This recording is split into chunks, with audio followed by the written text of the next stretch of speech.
today on psychology side hustles. This webinar is hosted by the ECP SIG, and we're really excited to have you all here today. We have some really fantastic panelists lined up for you. And they're going to share their experiences with a variety of different side hustles, from podcasting to private practice and teaching. And so I'm going to let them get into the details of their side hustles, but I want to provide a little introduction to our great panelists here. So joining us today is Dr. Amelia Brown, who is a local recovery coordinator at the Central Texas Veterans Healthcare System, with past experience developing and leading the Austin VA Psychosocial Rehabilitation and Recovery Center. We also have here with us today Dr. Paula Wolfer, who is a licensed clinical psychologist whose main occupation is working with veterans and military families as a primary care mental health integration psychologist within the Bay Pines VA healthcare system. And we also have with us here today Dr. Ashley Martinez, who's a licensed clinical psychologist at South Texas Veterans Healthcare System. So thank you all for joining us. I'm really excited to kick things off. A note to our attendees, please feel free to use the chat to comment, let us know your thoughts. We really love hearing from you. If we do have some time here at the end of the webinar today, and you have any questions that you put into the chat, we'll certainly try to get to those. But I think we have a really nice discussion lined up for you all. So without further ado, let's kick things off. And I think it would be helpful if we start by hearing from each of you, each of our panelists, about your side hustles. And if you could give us a little bit of information about what it is, but also what it looks like in practice. So for example, the types of activities you engage in and how much time you spend on those activities every week or every month. So Dr. Brown, why don't you kick it off for us? Yeah, first off, just want to make sure you can hear me okay. I had switched to my phone suddenly, so. Oh no, you're coming in loud and clear.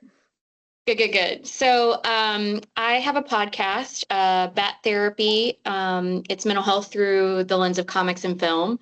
I've been doing it, I think, about 3 years now. So what's really nice about doing something like a podcast, I really wanted to focus on public service psychology, really emphasizing the public piece. So it was COVID. A lot of things were happening. I work in SMI world. I really wanted something that didn't have the barriers of people needing to have a problem and coming to seek treatment in order to get mental health awareness, and maybe even not even need to be interested in looking for mental health stuff. So trying to hit people where their natural interests are.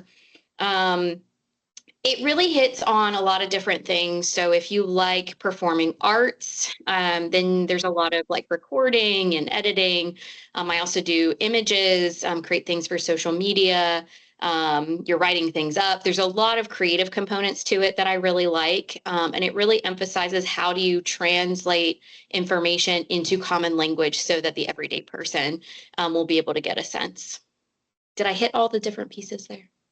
Yeah, I think so. And I definitely want to check out your podcast. It sounds really great. And it also sounds like a really fun side hustle. So I'm excited to talk to you more about it. But thank you for providing that overview. And Dr. Wolfer, can you share with us about your side hustles? Yes, ma'am. Can you hear me okay? Yes. Okay, awesome. If you hear a screaming baby in the background, don't panic. It's bath time. It's all good. And I'm not doing bath time tonight. So I have a couple of side hustles. The one that I've been doing the longest is teaching for the University of Arizona. I teach on their global campus. So it's all asynchronous learning, which is beautiful because then that allows me to kind of teach and grade at my own pace. I don't have a set class where I have to give a lecture or anything like that. So the asynchronous learning definitely makes it easy to do. I spend probably about 4 to 6 hours a week, grading papers, going through discussions, setting things up for the course, looking up primary literature for that week. So that's the first one.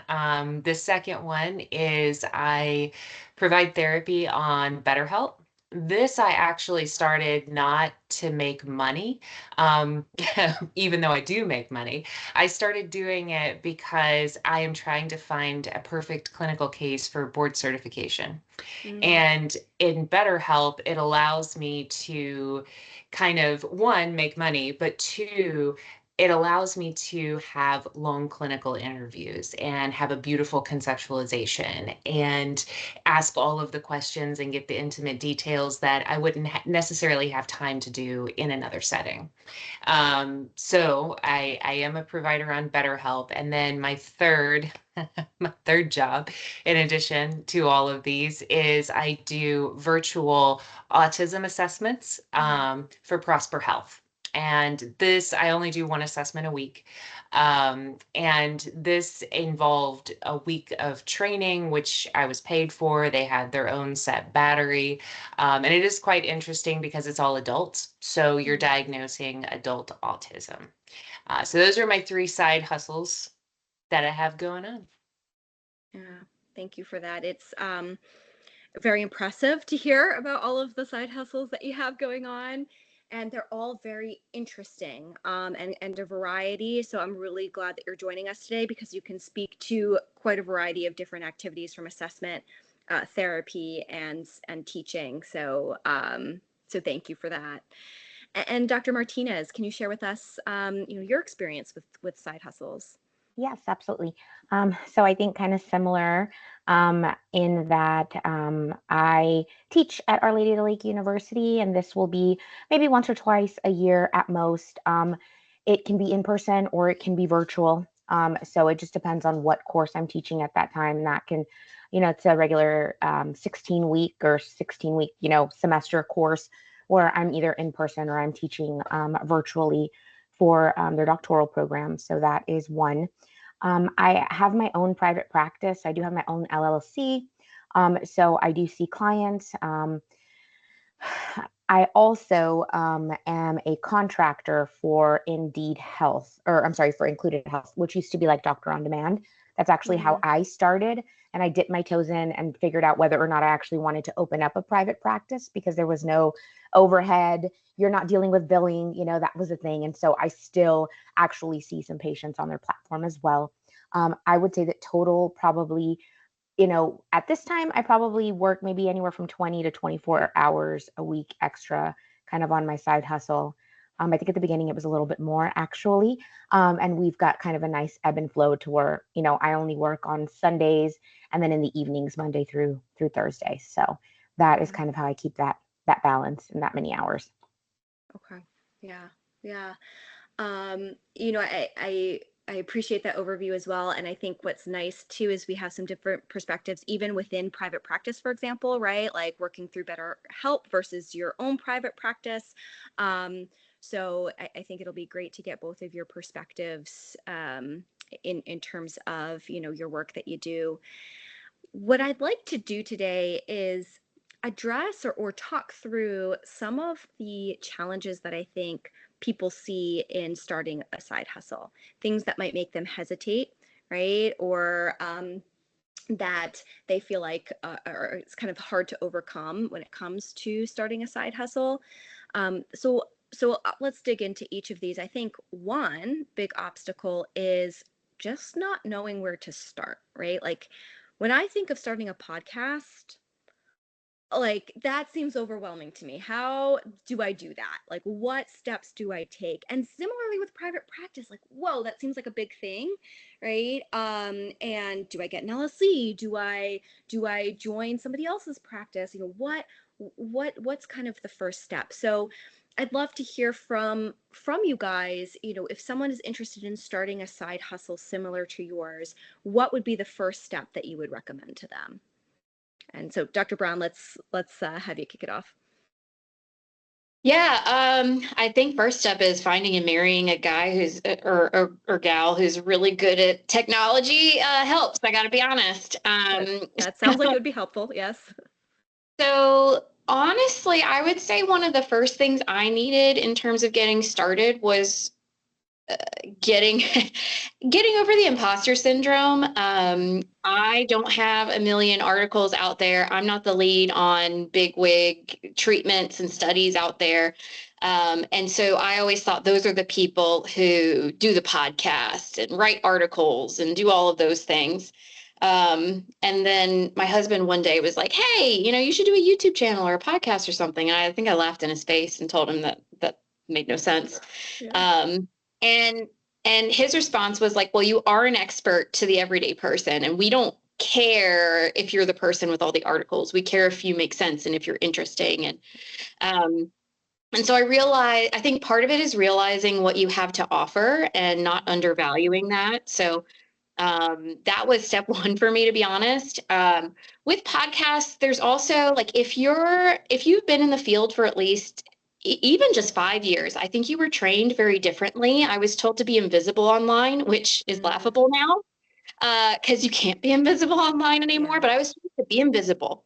Don't have anything that's not professional show up. And so I was also very concerned about that overlap. So you also have to think about like what kind of image you want to present online, how much you might want your personal and professional separated. I know some other psychologists with podcasts, and we have varying levels of how much we separate or keep together those different pieces. So there are those. I think there's a lot of those considerations with something like a podcast, even before you start. And then with starting, you got to look up, what's good equipment to have, a way to record. It's actually really easy to get a podcast started. There's a running joke now. Everybody's got a podcast. But that also means that if you have knowledge, there's a lot of really bad information out there. And so it can be really important to get the good information out. So there's a lot of great stuff about how to start a podcast. You just also have to kind of keep the ethics side in mind. But fortunately, it's a growing field. So even APA has their own podcast and different things. So there are people out there you can reach out to and just ask, like myself. Feel free to reach out. I really love that, and this idea that sometimes the first step is actually a mindset shift, right? And how important that is. In addition to, of course, the logistical steps of getting the equipment. And that advice about reaching out, right? We have such a great network of colleagues, and reaching out to folks, I think, can be scary, but also many folks are often receptive. So I think that Yeah. that's really great advice. And I think too, I had a fear because it is people's side hustles and things that they're passionate about. So I was concerned people would be protective or guarded about sharing, especially because I'm like, there are actually a few other psychologists and mental health providers who are specifically looking at comics and nerd stuff. And I was like, surely these people don't want competition, quote unquote. But it's also like finding the other people who love the same things you do. And so if you find the right people, I'm not saying it's every topic out there, but I've actually found everyone very warm and friendly and wanting to connect and happy to answer questions. So definitely like my LinkedIn, I finally started updating that as a way to connect with different people outside of VA. But yeah, I agree with you. Finding people that you can touch base with, people are usually actually really excited to talk to you and help you out. Yeah, that's awesome. Thank you for that advice. And Dr. Wolfer, what about you? So we'll start with my oldest one, which is teaching. I actually started teaching as soon as I got my master's degree. While I was still in graduate school working on my doctorate, I started teaching at St. Augustine College, which was in downtown Chicago. I actually got this gig because I was a teaching assistant for a professor at my university. He ended up leaving the university, said, "You were an awesome teaching assistant. We need more at the college I'm at now. Would you be interested?" And I said, "Yeah, absolutely." Because at the time I was a single mom and my son was like 6 years old, and I was like in graduate school trying to make ends meet and all of the things. So for me, I started my side hustles out of necessity, because I couldn't continue to take out like a bunch of student loans or anything like that. So I was like, okay, I got to figure out what I can do. So as soon as I got my master's degree, I started teaching, and I just kept that throughout graduate school. I left St. Augustine and then started teaching at University of Arizona. And I did this right after I got my doctorate. So finding teaching positions, I used my LinkedIn. So I have zero social media except for LinkedIn, and that is by design. I don't want people knowing anything about me other than what I present myself as professionally. So I keep my private life very, very private. And when you get on LinkedIn, it says jobs, and there is all type of listings in there. If you go and all you have to do is type in whatever it is that you're interested in, teaching, therapy, consultation, assessment, and any job that is 100% remote or in person within your area will populate within LinkedIn. That's actually how I found the University of Arizona Global Campus. And so I submitted my CV, and they were like, we want to interview you. And I was like, okay, sounds good. I interviewed, and within a month, I started teaching. The beautiful thing about that is because it's all asynchronous learning, like I said, you do it at your own pace, and your course shell in Canvas is already set up for you. So you already have like all of the tests, all of the quizzes, all of the assignments, everything is already like pre-populated.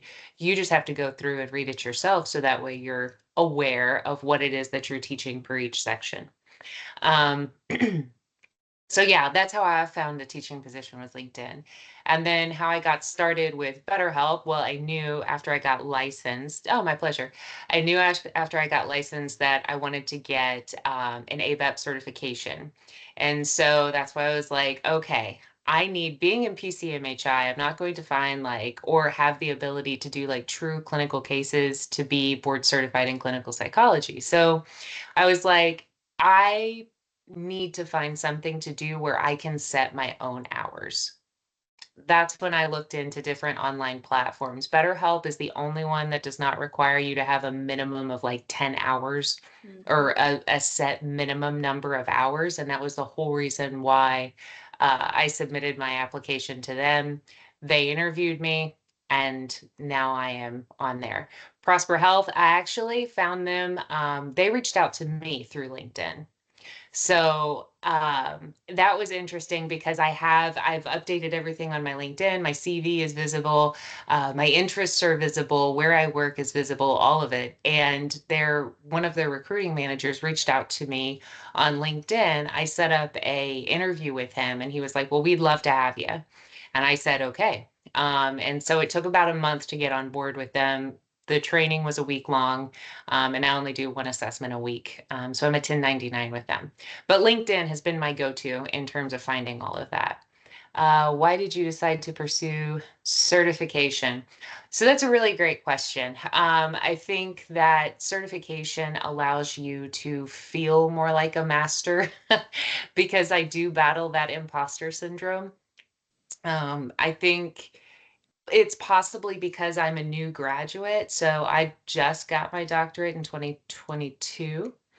And so I have not, I haven't been practicing for that long. And so for me, as soon as I finished my residency or my postdoc, I was like, the learning has stopped. I no longer get this enrichment, like it's not forced upon me.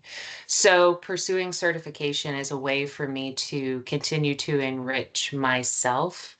And within the VA, if you are AVAP certified, you do go up 2 levels immediately following certification. So if you're a GS 13 step 8, you go up to a step 10 immediately following certification. So it gives you 2 levels within the VA, which is another reason why I'm pursuing it. So there is financial gain there. How trustworthy, safe are most people in your experience on LinkedIn? I get reach outs and I'm always fearful to respond my own stuff.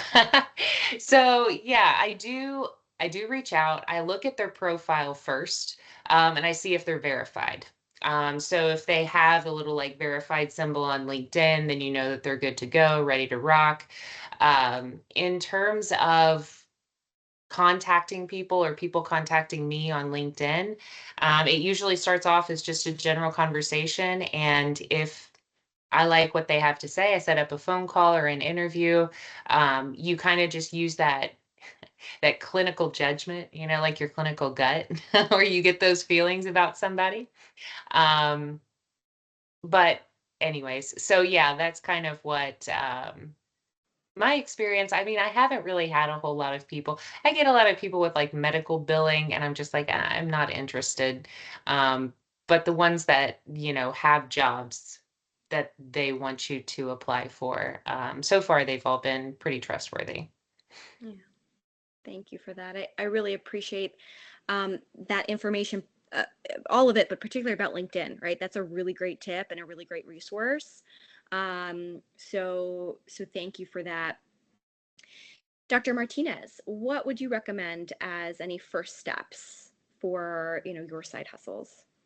Yeah, absolutely. So I think kind of similar to Dr. Wolfer, I started teaching actually at the graduate level. So as a master's level student, I started teaching.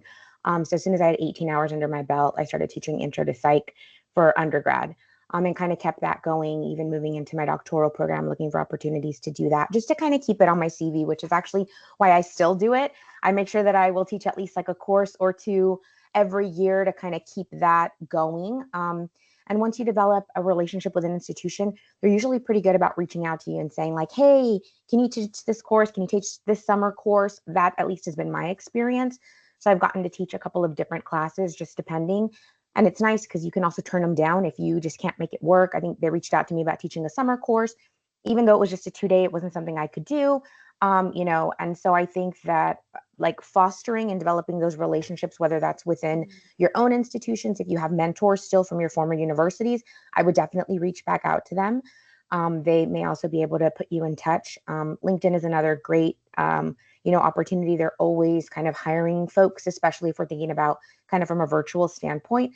I continuously see opportunities that come on board where you could apply. So if that's something that you're interested in as far as teaching is concerned.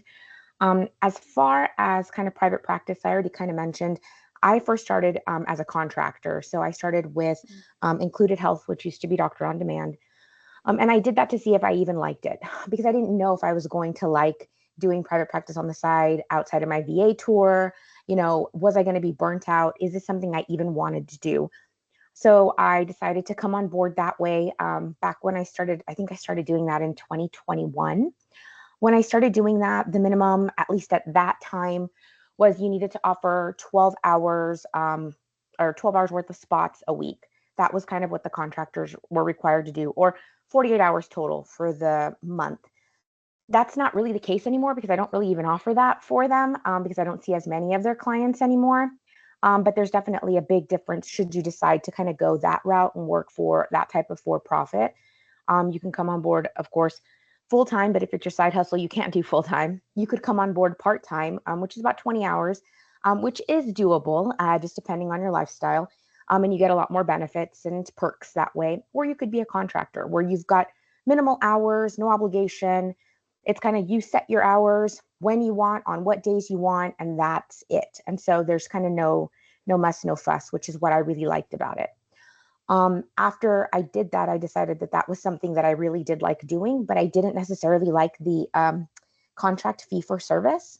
I felt like they were taking a pretty hefty cut, but that made sense because they're doing the billing. It's all their own overhead. They're doing the scheduling. They're doing the marketing for clients. Like I just needed to open a spot and say, I'm accepting, intakes.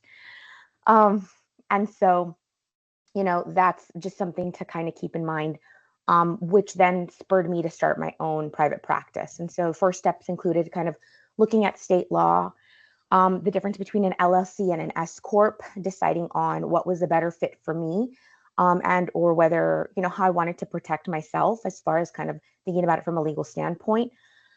I selected the LLC because, based on the people that I talked to, you really don't necessarily need to have an S Corp until you're probably making 100K in that business or over. So they said it's not really worth it for you. You can start off with an LLC depending on how much profit you turn. You can convert it to an S Corp later on, thinking about like tax breaks. And so that's the appeal of it maybe being an S Corp and potentially having a lower tax percentage that you would pay back. But I decided to do the LLC, and that took, again, so you'd have to go to your state kind of websites, take a look to see what the requirements are. I submitted the paperwork for that. They took them a couple of weeks. They turned it around once I had the LLC. Then we moved into kind of, okay, now we start to build the website. You also have to consider, are you wanting to do insurance? Are you going to be accepting insurance, in which case you need to get credentialed? Are you only doing fee for service? And again, at the very beginning, I wanted it to be really easy. So I was just like fee for service. Like, I'm not going to mess with insurance companies, getting kind of paneled, doing all of that. And so that was like my initial steps, right? And then as I kind of moved along, then I was like, okay, there are other options that you can select from there to make sure that maybe you're marketing out as best as you can. Then came website development, those kinds of things, marketing yourself, and then, really trying to draw the clientele or the population that you'd really like to work with. But there is a lot of freedom and flexibility because you can always kind of turn down client referrals as well.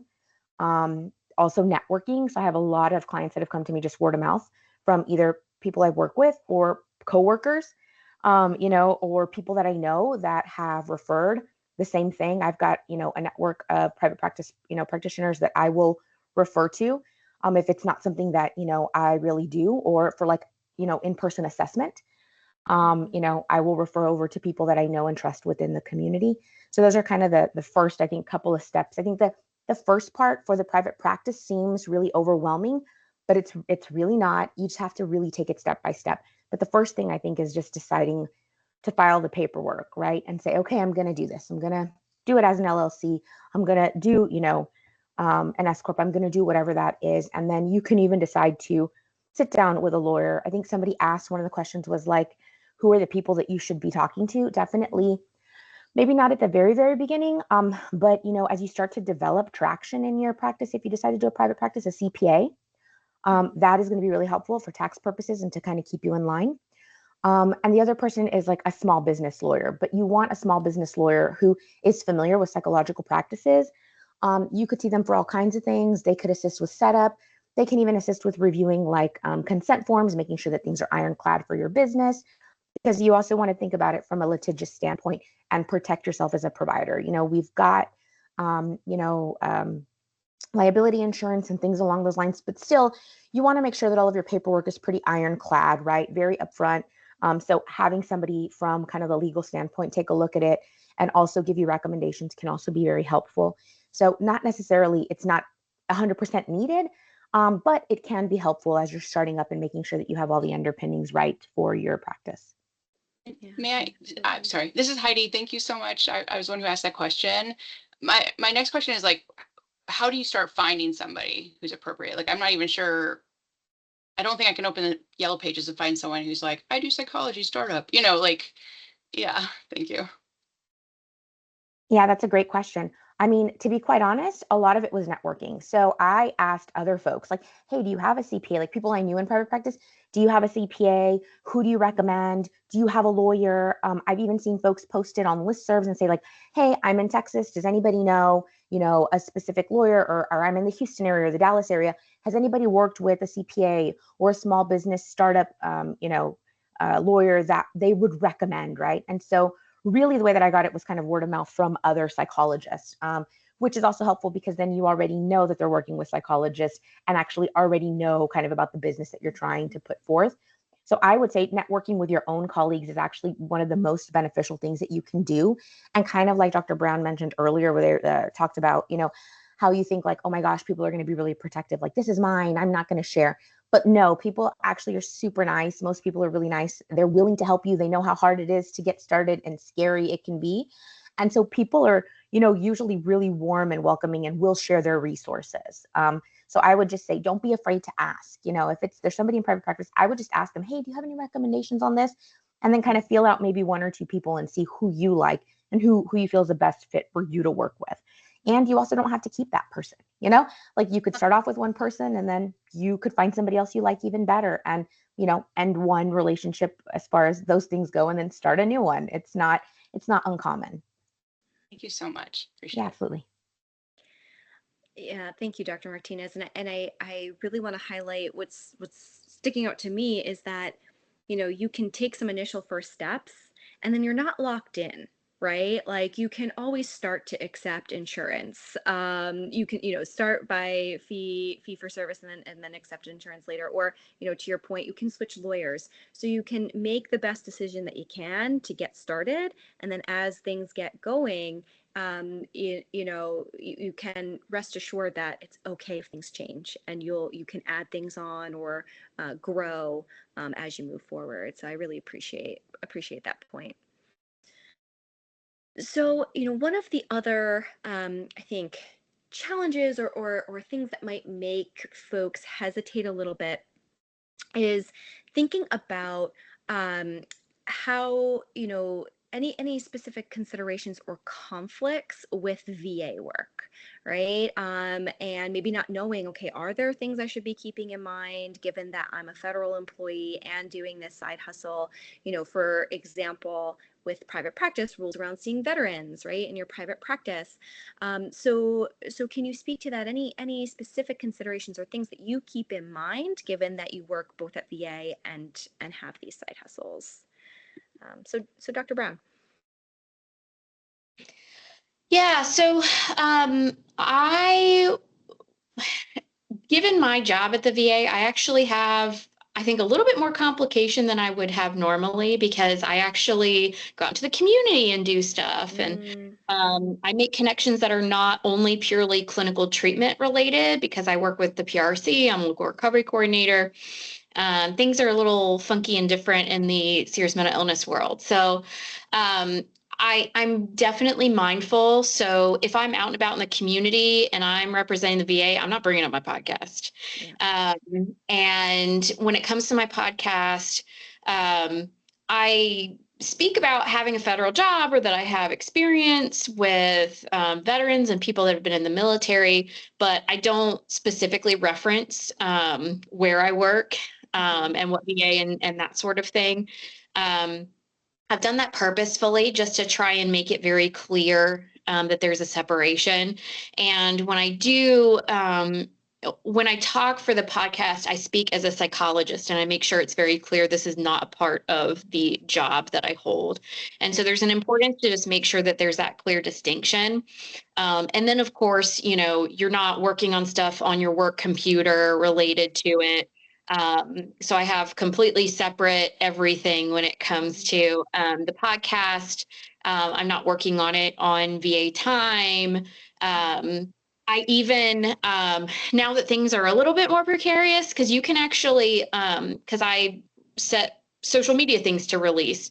And I used to be like, I'll just do it for whenever. Now I'm actually even more careful. I'm like, maybe I should like set this for like after hour times, just so it doesn't look like I'm posting live at whatever time and people don't know when breaks and lunch, and, you know, just say, okay, let's make sure it's clearly after hours when these posts go up. So just some things that I do. That being said, though, I mean, I meet people through the VA. Obviously, people in the VA know about my podcast. Like, there are ways that it still comes up, but I'm just mindful that I'm not like doing any clear self-promotion through my VA work, for sure. Right. Yeah, that makes a lot of sense. And so it's really about that clear distinction between VA time and non-VA time, and Yeah. you know, what you promote during your on VA duty, right, versus And your off time. I've had a veteran, and even apparently, like, one veteran was like, hey, in one of our groups in PRC, someone brought up that you have a podcast. And I was like, oh, that's interesting. And then they were like, that's cool you do that. And I'm like, yeah. And then we just kind of kept going with other stuff. Yeah. So you've got to be mindful. I think it was Dr. Wolfer that was bringing this up. You do have to be mindful about what you're putting out there and being aware of what might come with that. But, you know, these things come up too if you're in a rural community and you're a clinician there, you know, like, things are going to come up. You just have to be mindful. It's helpful to think ahead of time about how you might want to deal with that situation if it comes up. The way I see it with a lot of the veterans I work with, I'm like, you know what? They're probably getting a lot of that stuff from me in our clinical time too. They might be finding out I'm a little nerdier than they realize, but probably no one's surprised. So for me, it was something I was like, well, if it comes up, I'll just confirm, yeah, that's me, and we'll keep going with, same old treatment. Right. Great. Thank you. I appreciate that. Dr. Wolfer, let's hear from you. So for me, it 100% is about time management. And at the VA, I am lucky to have a compressed schedule. So I am only on site. I work 4 10s. Well, at the VA, it's 10.5 hours because you got to count lunch. But that allows me to divvy everything up. So Sunday is my teaching day, Wednesday is my assessment day, Saturday is my therapy day.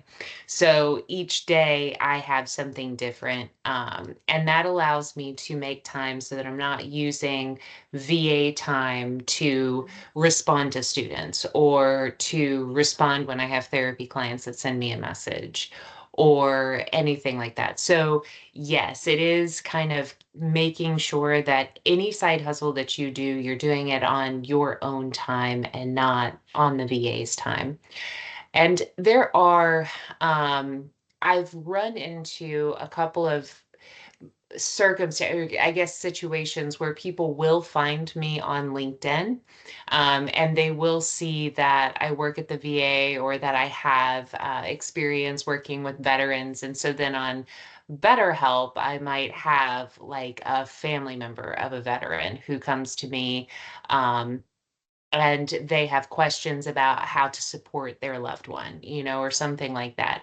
And so I do have to be kind of mindful that through BetterHelp, I might be providing services to loved ones of the people that I, kind of provide services to at the VA. That's never actually happened as far as I'm aware, but I am mindful that it could.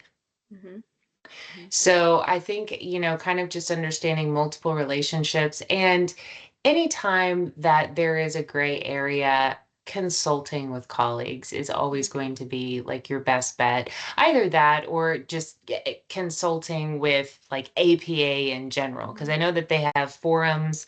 And you can always call if you have like a question for like an ethical concern or something like that, multiple relationships. Because I'm still cognizant and aware that it is possible that if I had to stop therapy with a veteran at the VA, that they could just try to come see me at BetterHelp. And then it's kind of like, what do you do? I haven't had that happen yet, so I don't know the answer to that question. I haven't had to consult on that yet. But yeah, so I think just being mindful of your time, and just making sure that you're not, whatever your side hustle is, making sure that you're not doing it when you are on tour. Right. Yeah, I think that those are really important points, and I really like the compressed schedule, and that's something to think about, right? How can you set up your schedule in a way that can support a side hustle? Dr. Martinez, any advice from you? I think pretty similar to what folks have already said. I think you just have to be really good about time management and setting up a schedule that allows you the autonomy that you want with the amount of hours that you're wanting to work. Making sure, of course, like they've already mentioned, being very clear about the boundaries. So definitely not taking calls, not returning emails, not doing anything on VA time that's like not VA. So structuring all of the things that you do for your side hustle outside of that time. And I think even like Dr. Brown mentioned, even like that, like posts, similarly, like we've got social media for the private practice, and I have somebody that does that too. So it's kind of like they could post all day long, but even with the changing climate, like would that be a good look, and could that come back to me and then say like, oh, you're doing it on VA time, even though it's not even me that's doing it, right? So even just being really careful, I think, about those things, and really creating this very visible kind of separation and divide. Like Your side hustle time is your side hustle time. That's your own time. That's not your tour of duty. That has nothing to do with VA. I think, you know, is one of the things to really, really be considerate about when you're thinking about like a side hustle. Yeah, absolutely. Thank you for that. And I did see a question in the chat around seeing veterans in side hustles, and thanks for Dr. Wolfer for responding to that. And my understanding is that you can, but at least in terms of private practice, you just can't solicit specifically your veteran patients, right? So if you're working with veterans at the VA, you can't say, hey, I actually have a private practice. Why don't you come see me there, right? But if veterans just choose, like without your solicitation, choose to come see you, you know, there isn't an issue with that, is my understanding. And similarly with other side hustles, right? If you have a veteran in your class that you're teaching, like that's not an issue. So, you know, one of the other challenges that I think about a lot is work-life balance, right? Like, you're working full-time at VA. I think, you know, some of you shared you're spending, you know, 20 hours on side hustles. And then of course we have our own lives, right? Our own families, friends, etc., hobbies. So can you speak to, you know, to what's been helpful in maintaining that work-life balance? It could be logistical things, but, you know, also, you know, just other kind of non-tangible things as well that you have found helpful in really maintaining that balance and fitting it all in a week. Dr. Brown, let's start with you. Yeah, so I think this connects to a question I actually had in the chat. And so someone was asking, hey, how do you make a podcast side hustle profitable? And the answer is put more time into it than I do, to be quite frank. So for me, it's definitely a passion project. It was more of there's a scratch I can't itch in my job, something that I care about. And there's just a freedom with it. And I'm personally lucky that I don't need to make extra money at this point with what I'm doing. And so I've decided to focus more on what makes it fully satisfying and while maintaining balance. So I probably spend 3-ish hours on average each week on the podcast. I'd probably have to spend more like 10 to 15 if I wanted to make it more profitable. And so that's really one of the things for me. So I actually co-host with a good friend of mine who has mental health lived experience, is also an educator. And we're always reminding each other, hey, this is supposed to be fun. Right. So it's something very flexible. You can make it what you want. Part of the advantage too is we can like load up. So right now we're taking a pause so we can really build up our episodes. So we have flexibility. So like he has some medical stuff coming up. It gives us flexibility. We started the podcast and then I decided to get pregnant. So that was really great timing. So some of you might have seen the little one pop in for a good night. So, you know, things come up. And so it's a side hustle that is flexible. It takes a lot to make it profitable. And it's I think the trickiest part is it's a different mindset than what we're trained in. So if you had more of like some business management kind of background or even like advertising, marketing, that sort of thing, you might be able to do more bang for your buck in terms of your time. But personally, I've decided to keep it fun, keep it interesting. It's a side hustle that I see as paying it forward, where I'm building a ton of really cool connections. If I want to say, come up with a group therapy that's comic book related at a comic book store in town, I'm building all the networking that I need to be able to do that in the future. So I'm kind of front loading a lot of stuff now without worrying about the money piece, but I'm lucky that I can do that. It's hard with like YouTube, podcasting, all that stuff. It's a hard road if you want to make a lot of money. If you want it to be a side hustle, you can put some time into it and do ads and Patreon and some other things, YouTube and stuff. But yeah, that the work-life balance really is something to keep in mind with it. Yeah, absolutely. And I think that's a great point about, you know, having a side hustle that's also fun, right? And so it can be something that fills you up, right, as opposed to something that drains you, and is actually, is actually part of your life, right, as opposed to work. So that's a great point. Dr. Wolfer, what about you? So I am really big into routine and schedules. It is how I have lived my entire adult life since becoming a parent at 21. So every morning, regardless if my newborn, because I have a 4-month-old, so regardless if she sleeps through the night or not, I am up every morning at 4 a.m. I go to the gym, I shower, I go to the VA. I come back home and I have a set routine, right? It does not matter if it is Sunday or if it is Thursday. I have the same routine. The only thing that differs is where I am working that day. Um, and with teaching, with BetterHelp, with doing the assessments, all of that is different in terms of time. I think for me, the biggest thing is one, to have a routine, but two, to have a set space in your home.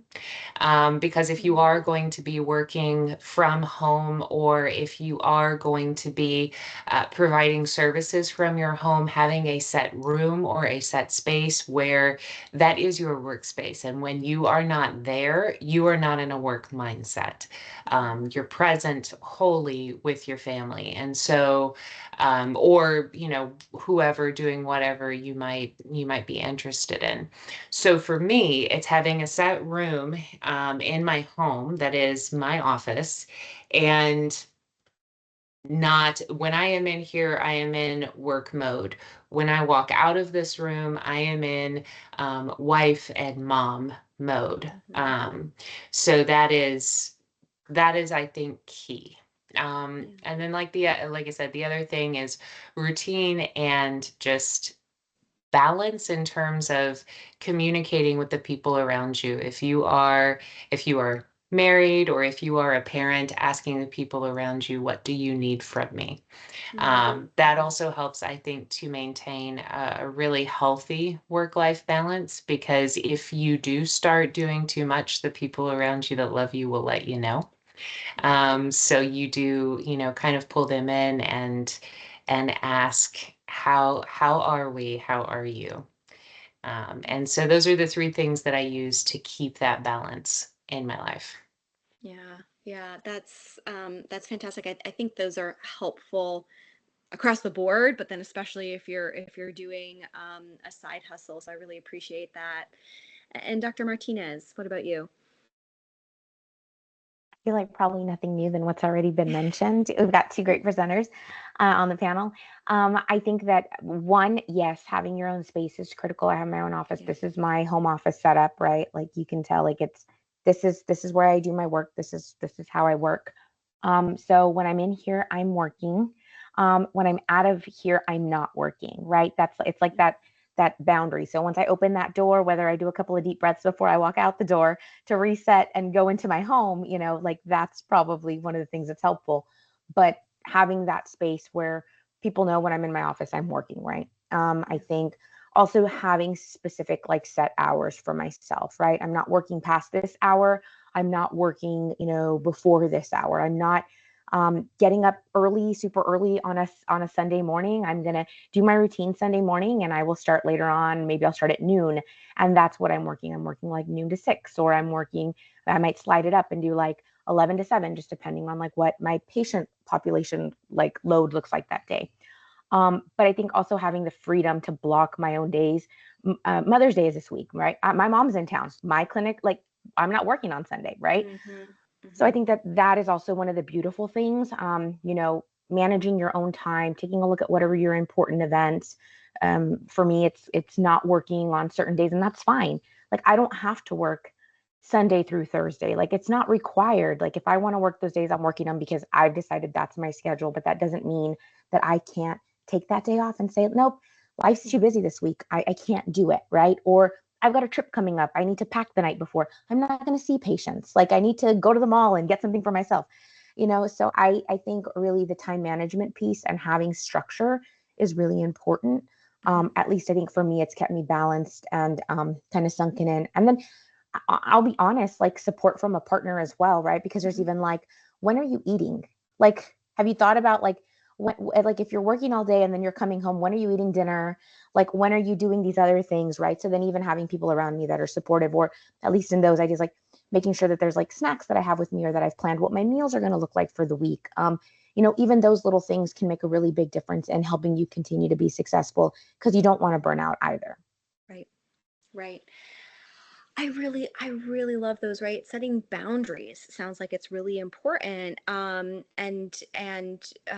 both with your schedule, but also, if there are days that you are going to take off, right? Taking off those days.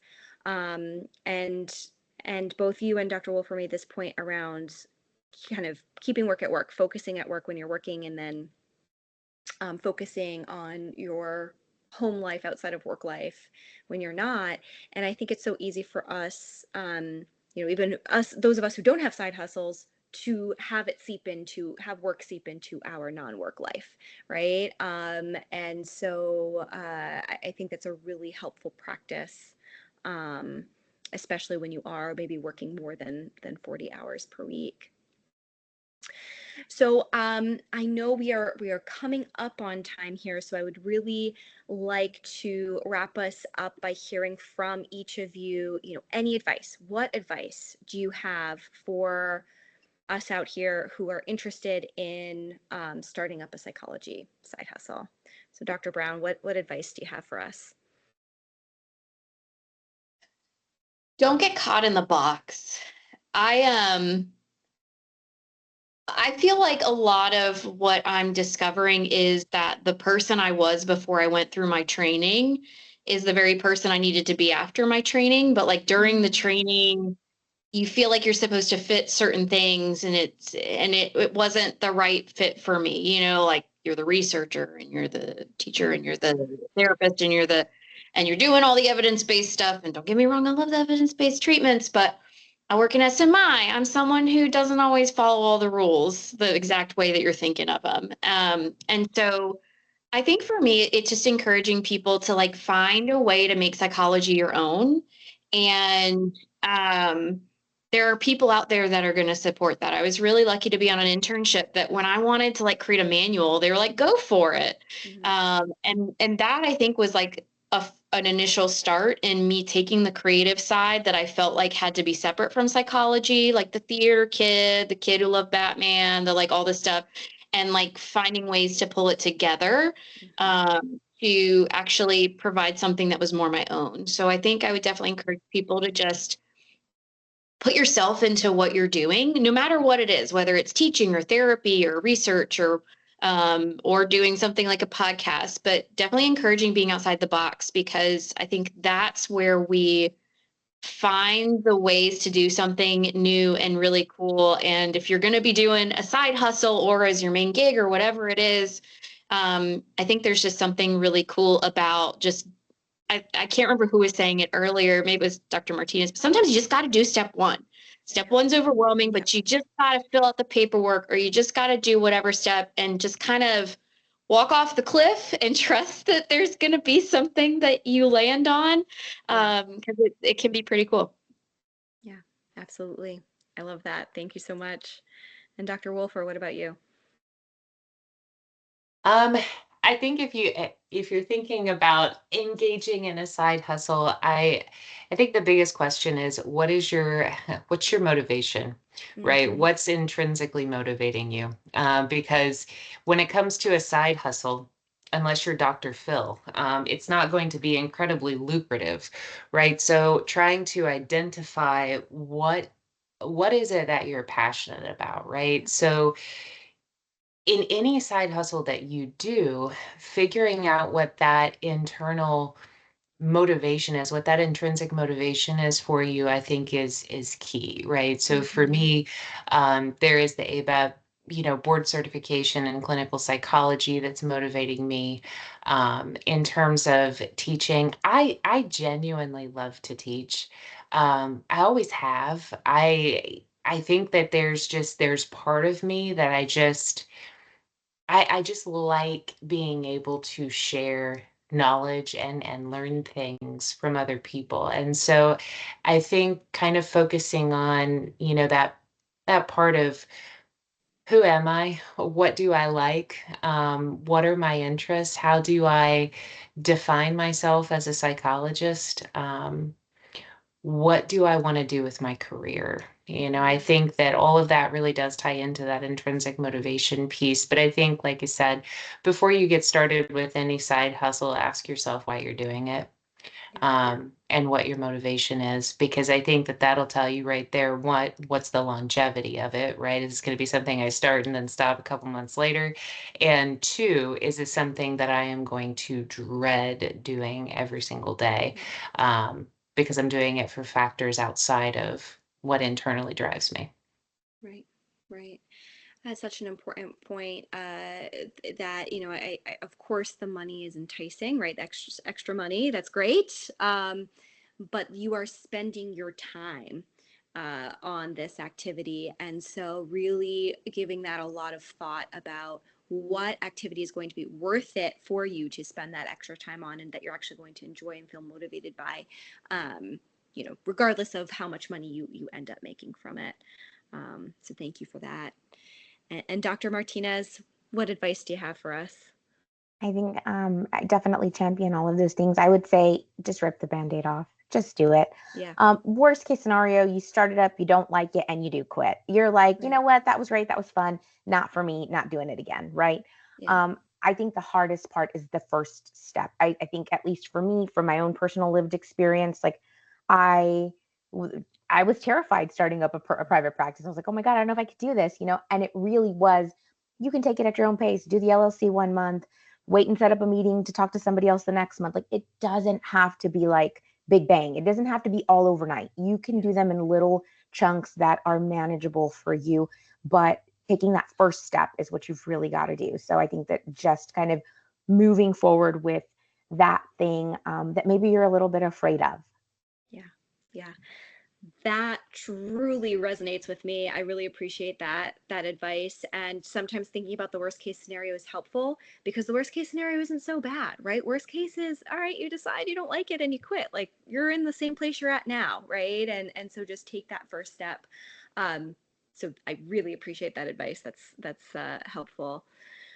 I know we are at the top of the hour. I want to give a big, big thank you to all three of you, our panelists. I think this was very helpful, very informative. I'm feeling motivated and inspired. So thank you so much for speaking with us all today. It's really great. So helpful. Thank you. And great job moderating, Nicole. And awesome speakers, awesome content. Thank you. Thank you. And for those of you guys that for are anybody not who's interested, or anyone who missed it, this will be recorded. Exactly. And for those of you that are not currently already part of our early career psychology SIG, I'm going to put the email in the chat, but you can message us at earlycareersig@avapl.org, and we'll gladly provide more info. So thank you guys for joining us. Thank you all. Have a good night.